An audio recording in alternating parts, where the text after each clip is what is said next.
हाँ जी student, +1 economics chapter 7 था हमारे पास, प्रोडक्शन फंक्शन। ठीक है, सेकंड वीडियो में हमने टॉपिक कवर करना है लॉ ऑफ वेरिएबल प्रपोर्शन का।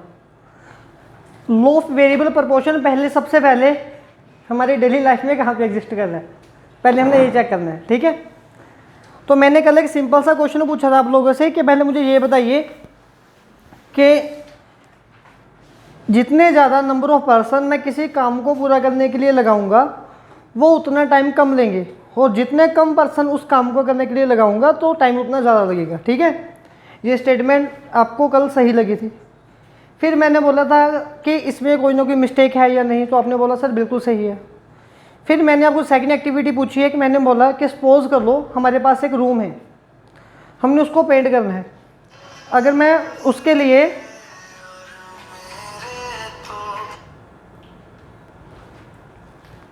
अगर उस रूम को पेंट करने के लिए मैं किसी एक बंदे को लगाऊंगा तो वो डेफिनेटली कुछ ना कुछ टाइम लगाएगा।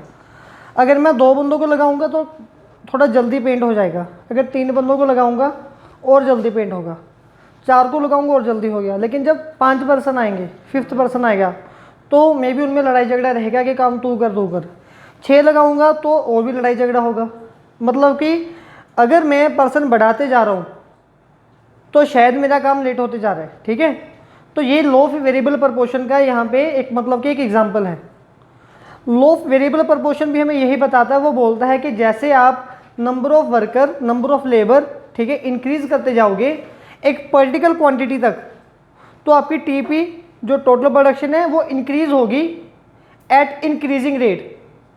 आफ्टर दैट लिमिट, अगर आप उस लिमिट को क्रॉस करोगे तो आपकी टीपी बढ़ेगी, लेकिन नेगेटिव रेट के ऊपर, डिक्रीजिंग रेट के ऊपर। ठीक है, अगर आप फिर भी number of person, number of labour increase करते जाओगे तो जो आपकी प्रोडक्शन है वो नेगेटिव में होने लगेगी, आपको बहुत ज़्यादा लॉस होने लगेगा। ठीक है, अब पहले समझते इसके फैक्टर कौन कौन से हैं। तो इसका मीनिंग समझने से पहले हमें 3 फैक्टर पता होने चाहिए। एक है हमारे पास टीपी, एक है हमारे पास एमपी, और एक है हमारे पास एपी। ठीक है, इसके लिए मैं एक छोटा सा टेबल बना रहा हूं।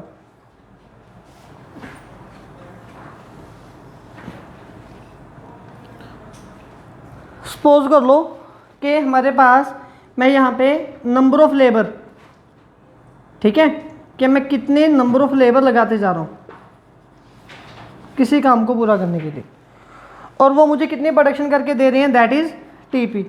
अगर किसी काम को, टास्क को पूरा करने के लिए मैंने एक बंदे को काम पे लगाया, ठीक है, सपोज कर लो हमने कोई भी मतलब कि वीट है उसकी कटिंग करनी है, ठीक है ना, एक बंदा एक टाइम पे 2 kg वीट हमें प्रोड्यूस करके दे रहा है। ठीक है, अगर 2 बंदे लगाऊंगा तो 5 kg मिलेगी, 3 बंदे लगाऊंगा तो 9 kg मिलेगी। ये सही है, कोई डाउट है इसमें? तो इसको हम बोलेंगे टीपी, टोटल प्रोडक्शन। मतलब कि जब हमने अपने नंबर ऑफ रिसोर्सेज को काम पे लगा दिया तो उससे हमें जो आउटपुट मिल रही है, टोटल कितनी आउटपुट मिल रही है, उसको हम बोलते हैं टीपी। इसमें कोई डाउट है? नहीं है। ठीक है, सेकंड पॉइंट हमारे पास आता है एमपी। टीपी कवर हो गया, अब एमपी पे आना हमने। मार्जिनल प्रोडक्शन का, इसकी फुल फॉर्म है मार्जिनल प्रोडक्शन। ठीक है, तो पूरी बुक में जहाँ पे भी मार्जिन वर्ड आएगा उसको आपने याद रखना है। मार्जिन का सबसे आसान मीनिंग है, जो प्रैक्टिकली मीनिंग है, लास्ट माइनस सेकेंड लास्ट। ठीक है, सपोज कर लो मैंने, आपका ग्रुप शुरू होने से पहले मेरे पास 5000 ट्यूशन की फीस इकट्ठी होगी।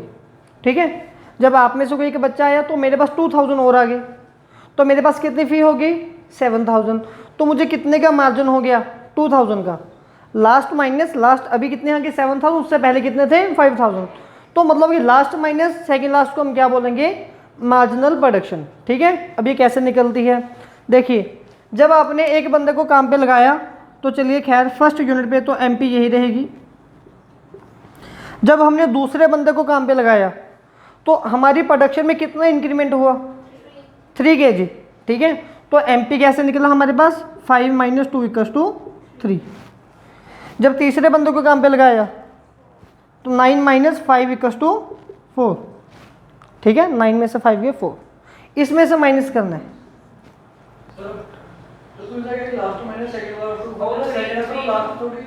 ये लास्ट है, जब ये निकालना है ना तो ये लास्ट है, लास्ट माइनस सेकंड लास्ट। इससे पहले वाले कितने पैसे हैं? 5 है नहीं सर, जेड़ा वो 5 वाला यहाँ पे। हाँ sir, last minus second last तब वाले में क्योंकि लास्ट तो 9 है। नहीं, आप यहाँ पे जहाँ पे आप खड़े हो ना, एक तो उसको लेना है।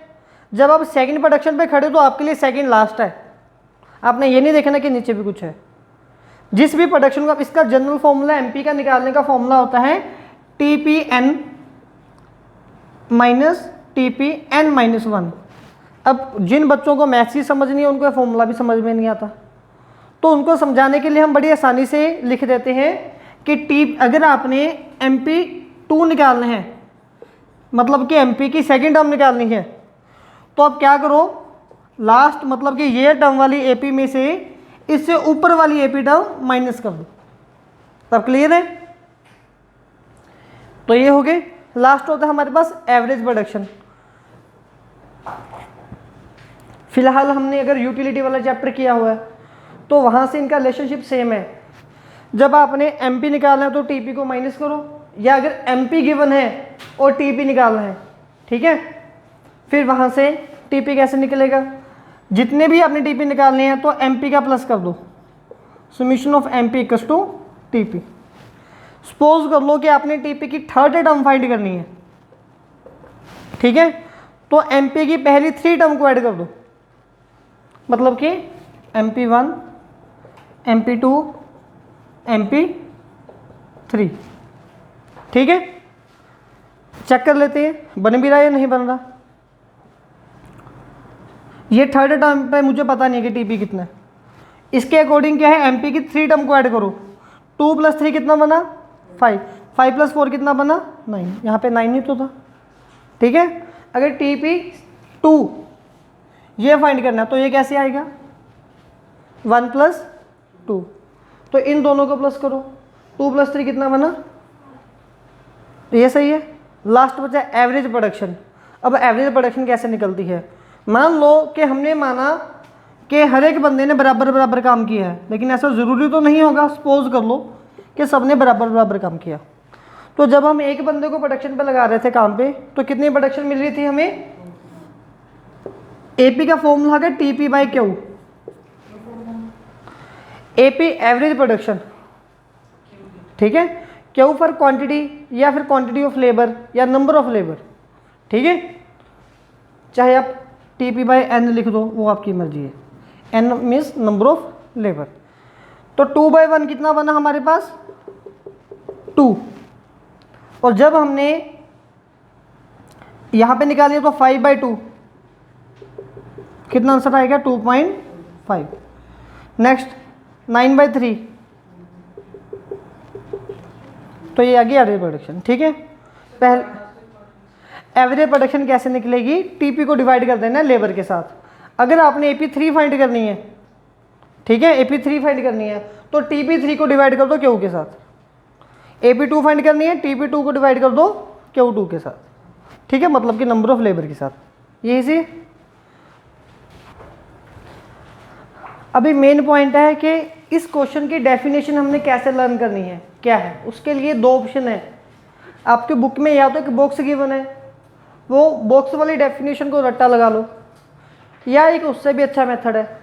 उससे अच्छा मेथड ये है कि पहले हम टेबल बनाएंगे और डेफिनेशन खुद से बना देंगे उसके बाद, ठीक है। तो सबसे इंपॉर्टेंट आपके लिए एक टेबल है।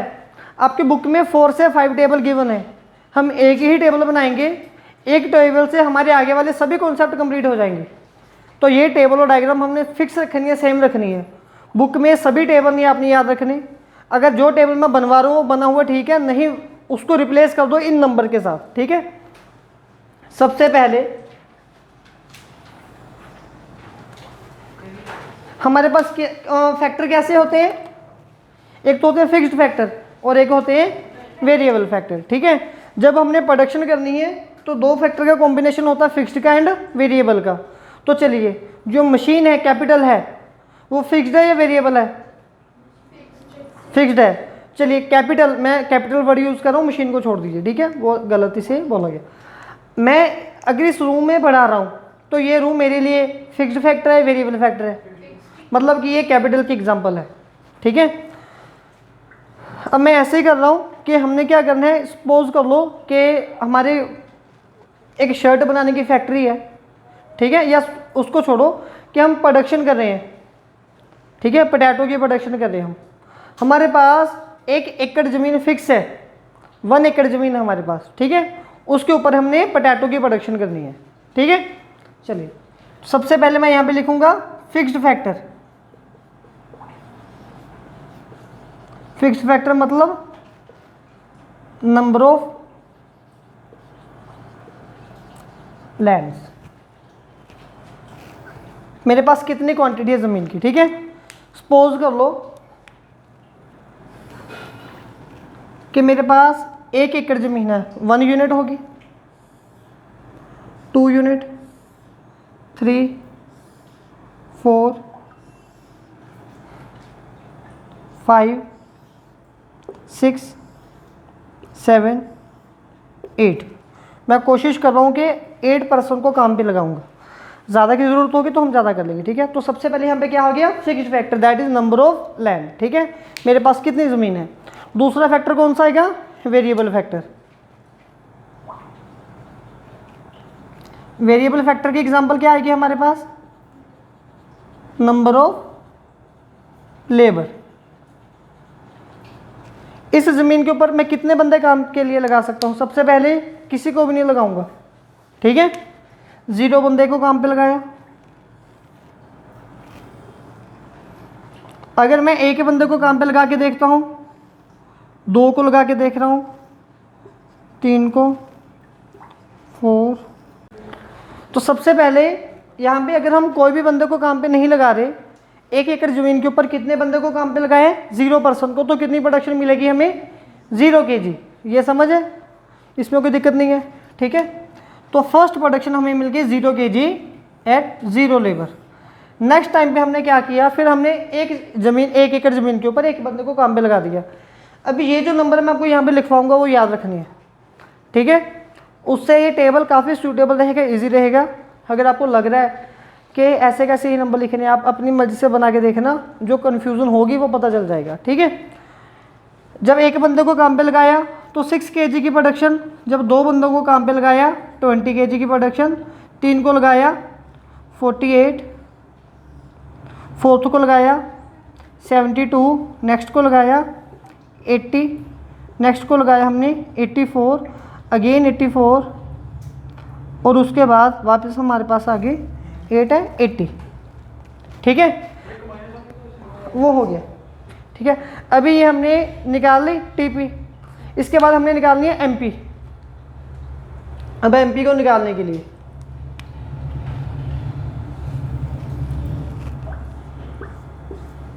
क्या फॉर्मूला था हमारे पास, लास्ट माइनस सेकेंड लास्ट, ठीक है। हम यहाँ से इसको माइनस करते जाएंगे, मतलब कि T P N minus T P N minus 1। Clear है। तो चलिए सबसे पहले एमपी का रूल ये है कि आपके पास 2 टर्म्स होनी चाहिए माइनस करने के लिए। यहाँ पे तो एक ही टर्म है, तो इसका आंसर क्या आएगा, ब्लैंक। ब्लैंक का मतलब क्या है, हमें निकालनी नहीं आती है, निकल नहीं सकती, 0 भी नहीं है, अनडिफाइंड, पता ही नहीं क्या है। अब इसके बाद आगे देखिए एमपी, फर्स्ट यूनिट के ऊपर कितनी प्रोडक्शन आएगी, इन दोनों का हमने क्या करना है, माइनस। 6 माइनस 0 कितना आ गया, 6। नेक्स्ट इन दोनों का माइनस किया 14, नेक्स्ट माइनस किया 28, नेक्स्ट किया 24, 8, नेक्स्ट 4, 0, फिर माइनस 4। कोई कंफ्यूजन है, या तो इसको लर्न कर लो, इसको लर्न कर लो, हमने टीबी को ही लर्न करना है, ये अपने आप बन जाएगा ना। लास्ट बचा है एपी।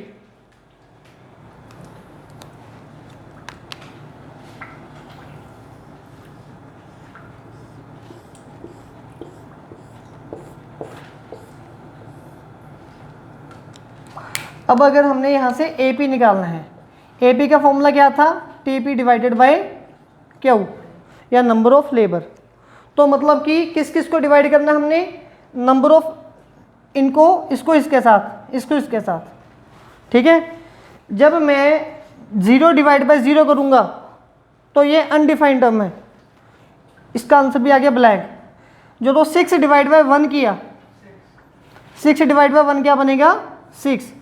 20 डिवाइड बाई 2 कितना बनेगा 10, 48 डिवाइड बाई 3 कितना बनेगा 16, 72 divided by 4 18, 80 divide by 5 16, 84 divide by 6 14,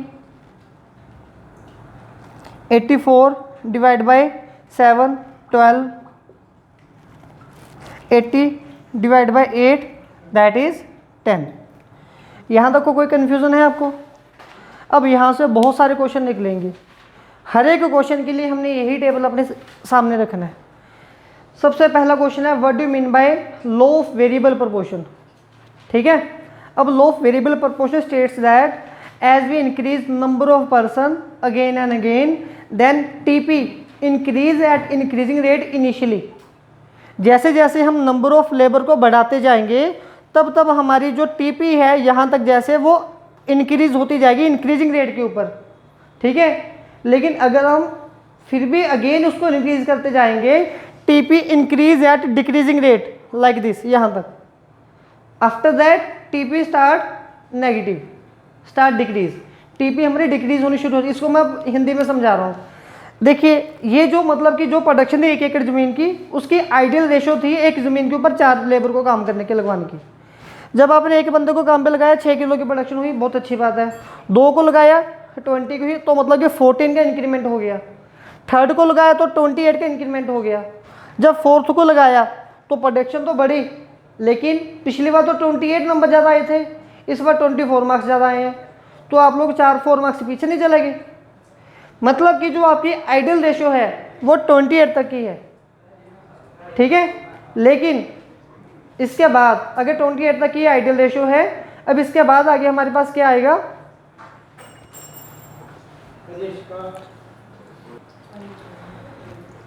अब इसके बाद अगर फिर भी मतलब कि आपको ज़्यादा प्रोडक्शन की ज़रूरत है, ठीक है, तो कोई बात नहीं, हम लोग मैनेज कर लेंगे। ज़्यादा बंदा लगाया, प्रोडक्शन इंक्रीज तो हो रही है लेकिन उतनी नहीं हो रही जितनी होनी चाहिए। यहाँ तक नेक्स्ट बंदे को लगाया तो सिर्फ 8 kg की हमें इंक्रीमेंट मिला। आपको ज़्यादा नहीं मिलना चाहिए था, 25-30 का मिलना चाहिए, सिर्फ 8 नंबर इंक्रीज हुए। चलो यहाँ तक भी मैनेजेबल है।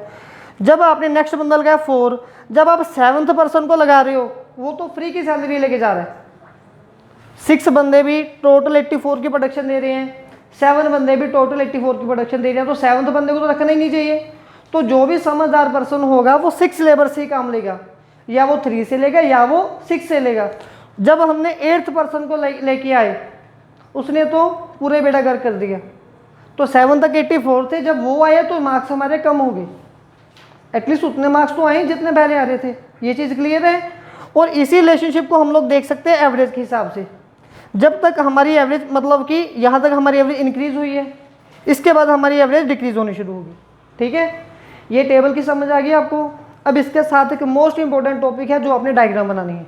ठीक है, उसको अच्छे से समझना। हमने ये टेबल को नहीं बोलना, ये टेबल पूरा लर्न नहीं करना, सिर्फ आपने टीपी निकालनी सीखनी है। यहाँ से यहाँ तक क्लियर है? ऑफ वेरिएबल प्रोपोर्शन, ये टेबल कवर हो गया आसानी से। ठीक है, इसको 2 नंबर पे कर दो पीछे नो, कोई गल। ठीक है, लॉ ऑफ वेरिएबल प्रोपोर्शन, ये टेबल कल हमने कवर कर लिया, इसकी डेफिनेशन कवर कर ली हमने। ठीक है, आज ये टेबल बनाना सीखेंगे, डायग्राम कैसे बनी है। ठीक है, सबसे पहले मैं टीपी को कवर करने की कोशिश करूंगा। तो मैंने टीपी में मैक्सिमम वैल्यू देख ली, मिनिमम है 0 और मैक्सिमम है 84। ठीक है, तो मैं 10 का गैप ले लिया मैंने, और टीपी को रिप्रेजेंट किया मैंने ग्रीन मार्कर के साथ। ठीक है, तो टीपी के मार्कर मैं ग्रीन मार्कर के साथ ही लिखूंगा टीपी।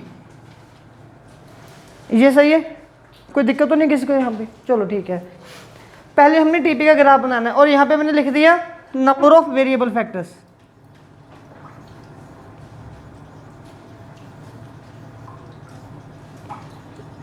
ये जो हमारे फैक्टर्स हैं ये वेरिएबल फैक्टर है। ठीक है, जब हमने फर्स्ट लेबर को काम पे लगाया कितनी प्रोडक्शन मिल गया? 6 kg। यहाँ पे 5 होगा, इसके ऊपर थोड़ा सा 6 होगा। जब 2 बंदे काम पे लगाए 20 kg थी। ठीक है, जब हमने 3 बंदों को काम पे लगाया 48।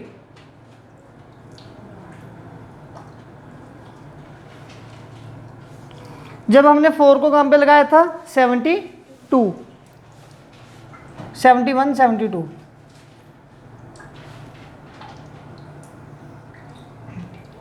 जब हमने 5 को काम पे लगाया था 84, नहीं सॉरी 80 है ना।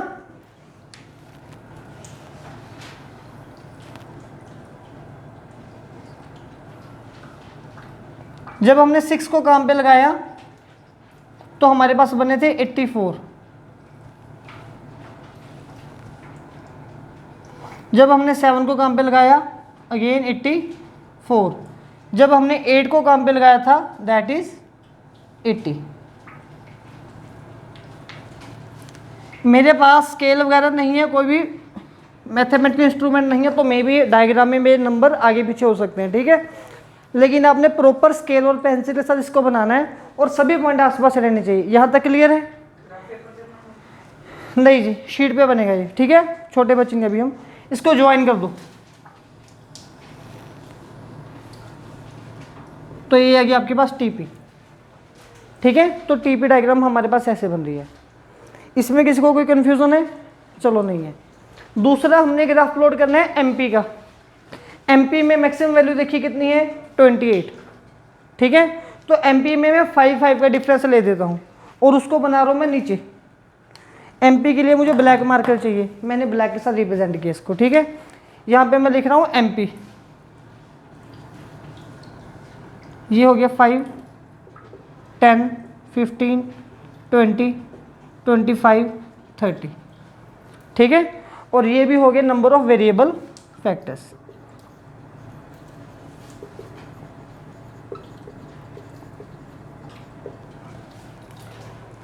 तो फर्स्ट यूनिट पे एमपी कितनी है 6 है।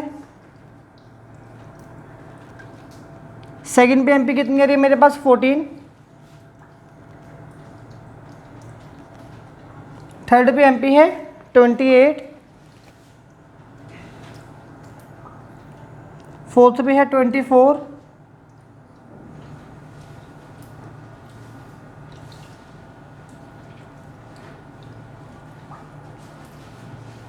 फिफ्थ पे आ रही है 8। सिक्स्थ पे अगेन आ रही है 4। 7 पे आ रही है 0 और 8 पे एमपी आ रही है -4। तो ये है -5, तो यहाँ कहीं भी होगा -4। ये सही है, ठीक है। तो यहाँ पे मैं एमपी को रिप्रेजेंट करने की कोशिश कर रहा हूँ। ये बन गई एमपी।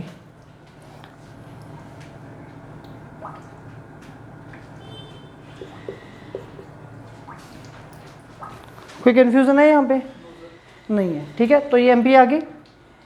अब पहले तो यहीं से हमने कुछ क्वेश्चन ड्राइव करने हैं, ठीक है। अब आप ध्यान से देखो, जब तक आपकी टीपी कब तक इंक्रीज हुई है। चलिए हमारी एमपी कहाँ तक पॉजिटिव है, हमारी एमपी यहाँ तक पॉजिटिव थी, इससे मैं ऊपर जा रहा हूँ, ठीक है। तो अब आप इस चीज़ को देखिए, लेकिन मेरी एमपी कहाँ तक इंक्रीज हो रही थी, यहाँ तक। इससे भी ऊपर जाएंगे हम लोग थर्ड पॉइंट तक, ठीक है। तो ये जो यहाँ तक की मेरे पास स्टेज है, इस स्टेज को मैं बोलूँगा फर्स्ट स्टेज, ठीक है। इस स्टेज को हम लोग क्या बोलेंगे, फर्स्ट स्टेज। इसका मतलब क्या है, जैसे जैसे हमने लेबर ऑफ पर्सन लगाए हैं, हमारी जो प्रोडक्शन है, टोटल प्रोडक्शन इंक्रीज हुई है। और कौन से रेट के ऊपर, इंक्रीजिंग रेट के ऊपर हमें हर बार मार्जिन ज़्यादा मिला है, ठीक है। तो यहाँ तक की जो स्टेज है, मतलब कि 3 लेवल तक की जो स्टेज है, इस स्टेज को हम लोग क्या बोलेंगे, इंक्रीजिंग रिटर्न टू फैक्टर। ये होगी हमारे पास फर्स्ट स्टेज, और इसको हम लोग बोलेंगे इंक्रीजिंग रिटर्न टू फैक्टर, ठीक है। अब इसके बाद ये जो मिडिल वाली स्टेज है, इसके बाद हमारी टोटल प्रोडक्शन तो बढ़ते जा रही है, लेकिन एमपी कम होते जा रहा है। अगर किसी प्रोड्यूसर को ज़्यादा प्रोडक्शन की ज़रूरत है, इट डजंट मैटर कि ज़्यादा बंदे आने से वो कम काम कर रहे हैं, लेकिन ओवरऑल एग्रीगेट तो हमें इंक्रीज हो रहा है प्रोडक्शन का लेवल, ठीक है। तो वो प्रोड्यूसर जो है वो ये सेकंड स्टेज तक, यहाँ तक काम करवा लेगा। इसको हम बोलते हैं सेकंड स्टेज, और इसको हम बोलते हैं डिमिनिशिंग और decreasing return two factor.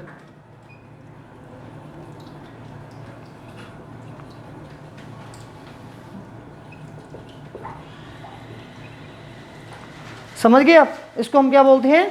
Diminishing return two factor. इसमें क्या था कि हमारी प्रोडक्शन इंक्रीज हो रही है लेकिन डिक्रीजिंग रेट के ऊपर इंक्रीज हो रही है, ठीक है। और अभी मतलब कि ये कहाँ तक है, हमारी कौन से लेवल तक है? 7th पर्सन तक है, ठीक है। 7th पर्सन से पहले तक है, यहाँ तक रखेंगे हम इसको, ठीक है। इसको मैं क्या बोलूँगा? Second stage. और ये कौन सी होगी? Diminishing return two factor. और ये जो थर्ड स्टेज है इसको हम बोलते हैं थर्ड स्टेज। इसके बाद वाली जो है मतलब पता क्या है, इस क्वेश्चन में तो ये ज़रूरी नहीं है, लेकिन हम यही टेबल यही डायग्राम के साथ 3-4 क्वेश्चन कवर कर रहे हैं। जब ये वीडियो खत्म होगी आपको समझ में आएगा कि हमने 30 मार्क्स के क्वेश्चन कवर कर लिए, इसीलिए मैं वीडियो को थोड़ा लंबा लेके जा रहा हूँ, ठीक है। ये क्या है? Third stage. इसको हम क्या बोलते हैं? Negative returns two factor. यहां तक क्लियर हो गया? इंक्रीज रिटर्न टू फैक्टर में क्या होता है कि हमारी टीपी भी इंक्रीज हो रही है at increasing rate. Second stage में क्या होगा? हमारी टीपी इंक्रीज हो रही है एट डिक्रीजिंग रेट, ठीक है। और हमारी थर्ड स्टेज में क्या होगा कि हमारी टीपी डिक्रीज हो रही है नेगेटिव रेट के ऊपर, इंक्रीज हो रही है नेगेटिव रेट के ऊपर, ठीक है, कि हमें नुकसान होना शुरू हो गया।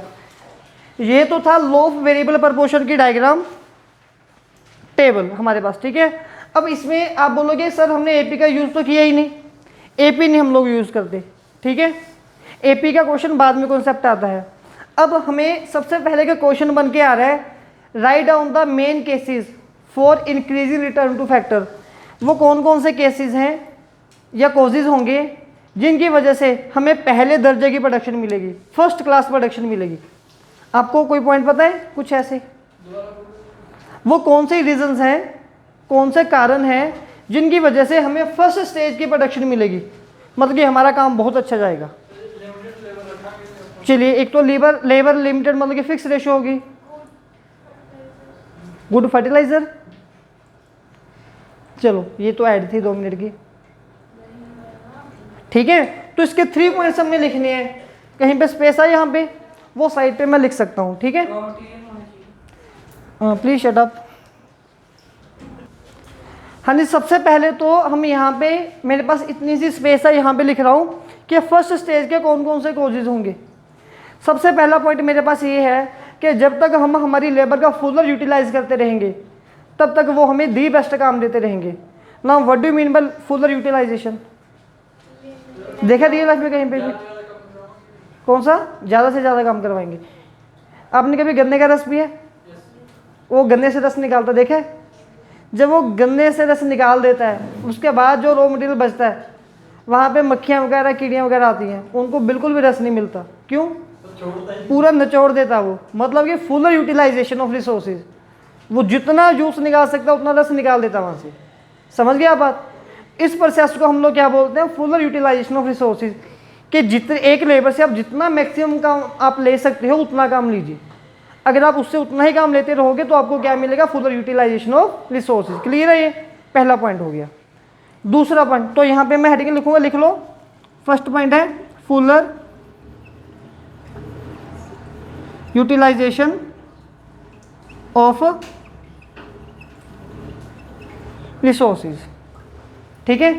सेकंड रीजन हम क्या लिखेंगे?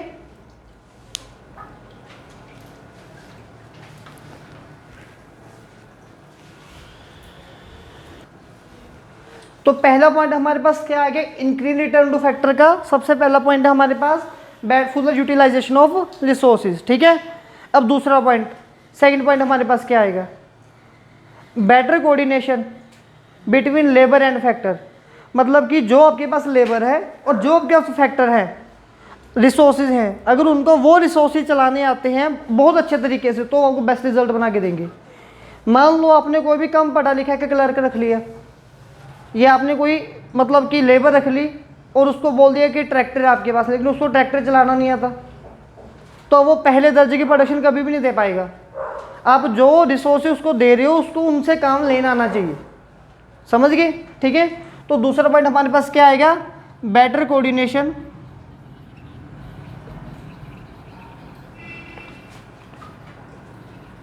Between labour and factor.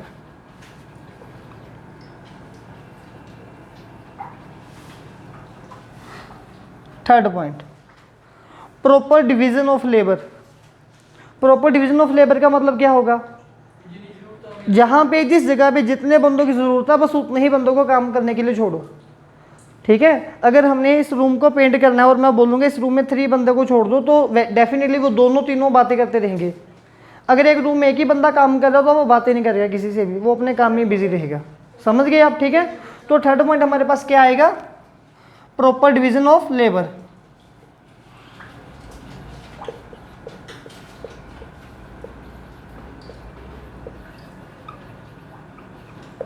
ये पॉइंट क्लियर हो गए? ये तो थी पहले दर्जे की प्रोडक्शन के पॉइंट। कौन कौन से 3 पॉइंट थे? सबसे पहला पॉइंट था हमारे पास फुलर यूटिलाइजेशन ऑफ रिसोर्सेज, मतलब कि रिसोर्सेज या बेस्ट यूज लो, जितना ले सकते हो तो पहले फर्स्ट क्लास प्रोडक्शन मिलेगी। दूसरा पॉइंट हमारे पास क्या था? Better coordination between labour and factor. आपके पास जो फैक्टर्स है, रिसोर्सेज हैं और जो लेबर है उनको एक दूसरे का यूज समझ होनी चाहिए। थर्ड पॉइंट हमारे पास क्या था? Proper division of labour. जिस जगह पे जितने नंबर ऑफ पर्सन लेबर की जरूरत है उतनी ही लेबर काम कर रही हो। ये क्लियर हो गया? ये तो थी फर्स्ट क्लास की प्रोडक्शन। अब वो कौन से रीज़न है जिस वजह से आपको सेकंड क्लास की प्रोडक्शन मिलेगी या थर्ड क्लास की प्रोडक्शन मिलेगी, उसके रीज़न सेम है। ठीक है, तो डिक्रीजिंग रिटर्न टू फैक्टर के पॉइंट्स हमारे पास क्या क्या आएंगे?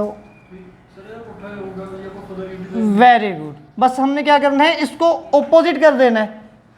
No fuller utilisation of resources. अगर उससे आप बेस्ट काम नहीं लोगे तो कम प्रोडक्शन होगी। Poor coordination between labour and factor, no proper division of labour.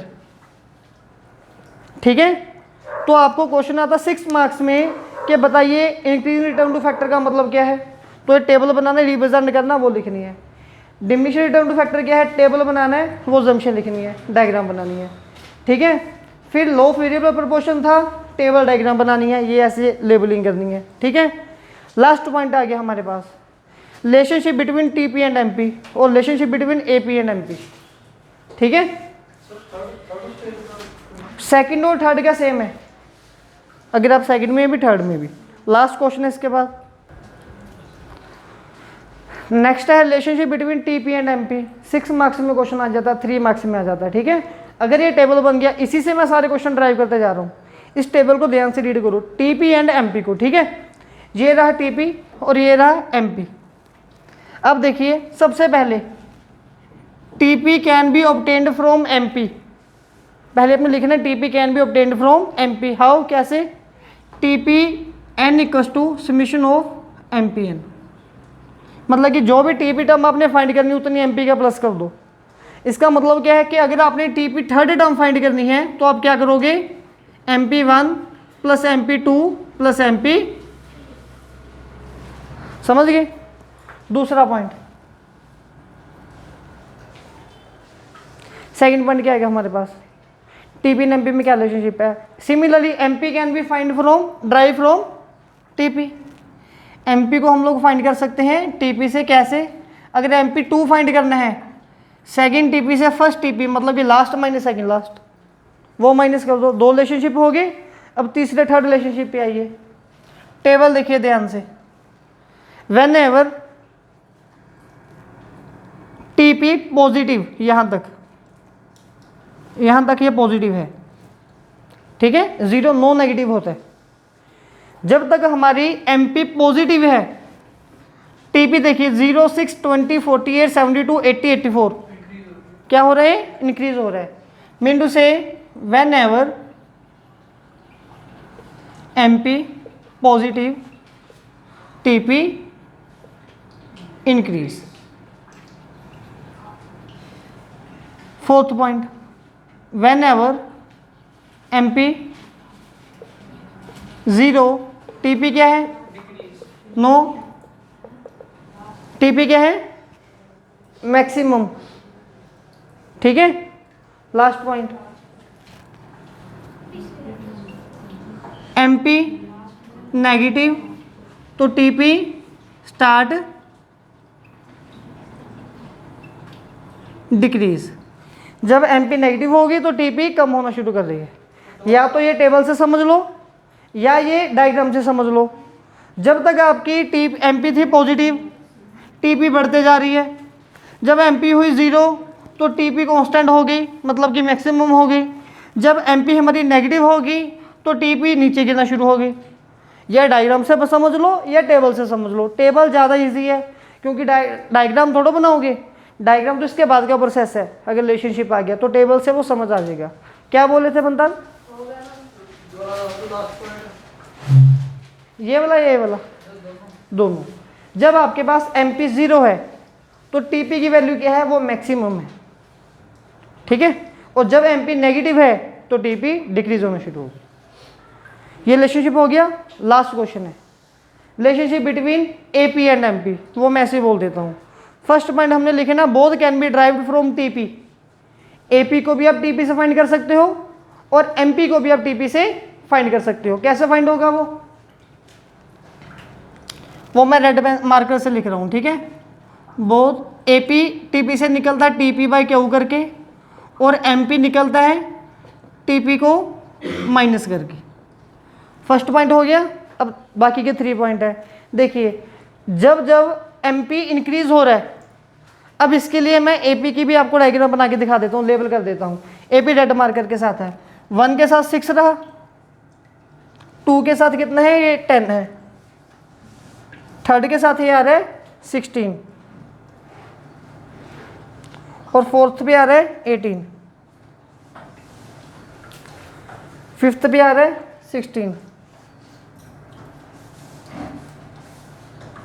फिर उसके बाद ये आगे आ रहा है 14, फिर आगे आ रहा है 12, फिर ये आगे आ रहा है 10,